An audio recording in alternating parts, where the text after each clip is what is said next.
Yang ingin saya sampaikan, jika mau mengukur kinerja seorang kepala daerah, ukurannya mestinya dari berapa besar peningkatan kesejahteraan yang dia raih di daerahnya setelah dia memegang tampuk kepemimpinan. Nah, ini contoh ya, pada tahun 2021 misalnya, Ganjar Pranowo sebagai Gubernur Jawa Tengah berhasil menurunkan jumlah rakyat miskin di daerahnya sebesar 0,454%. Bandingkan misalnya dengan Anies di Jakarta yang hanya berhasil menurunkan penduduk miskin di daerahnya 0,06%. Atau di Jabar yang hanya berhasil menurunkan 0,043%. Itu saja sudah menggambarkan bahwa tingkat kesejahteraan rata-rata masyarakat di Jateng mulai merata, orang miskinnya mulai berkurang sangat banyak. Atau coba kita lihat angka pertumbuhan ekonomi di Jawa Tengah. Dari 2016 sampai 2019, angka pertumbuhan ekonomi di Jawa Tengah itu ada di atas rata-rata nasional. Setelah agak drop pada tahun 2020 karena pandemi, 2021 pertumbuhan ekonomi di Jateng sudah naik lagi jadi 3,32%. Sementara di tahun yang sama, Jakarta angkanya hanya 2,36%.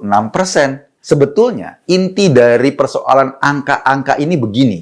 Jika yang didorong adalah industri skala besar, yang didorong oleh pemerintahnya industri skala besar, memang akan terjadi pelonjakan pendapatan di satu daerah.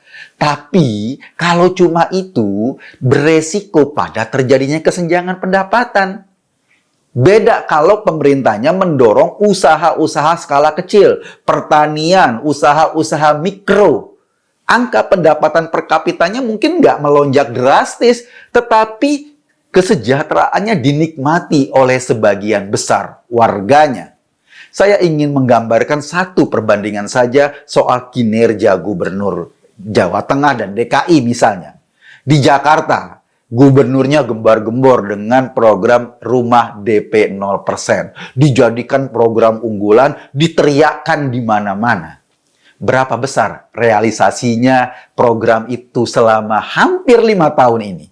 Dari target 200.000 rumah atau 200.000 unit rumah yang terrealisasi cuma 0,6% atau cuma sekitar 1.000 unit rumah saja. Itu pun realisasinya sampai terseret-seret KPK dalam pengadaan tanahnya. Padahal itu adalah program unggulan yang digembar-gemborkan di mana-mana. Bandingkan sama Gubernur Jawa Tengah Ganjar Pranowo. Sejak menjabat sebagai gubernur, ia sudah menjalankan program perbaikan rumah warganya.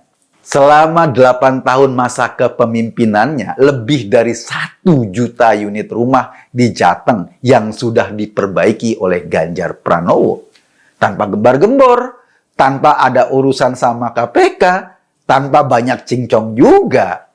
Jadi saya lebih menilai kualitas seorang pemimpin yang bekerja tanpa banyak omong, tapi realisasinya nyata buat masyarakat. Nggak gembor-gembor sebakul, hasilnya nyata, ketimbang gede bacot doang, prestasinya memble. Angka-angka itu bisa sangat menipu. Wajar kalau Jakarta angkanya meningkat pesat. Wong Jakarta dari dulu sebagai pusat ekonomi nasional. Tapi membaca tingkat kesejahteraan masyarakat nggak cukup kalau ngelihat dari angka-angka pendapatan per kapita. Kita bisa melihat dari sisi-sisi yang lainnya. Saya Eko Kuntadi hanya mengajak Anda berpikir, kesimpulannya ya terserah Anda. Terima kasih.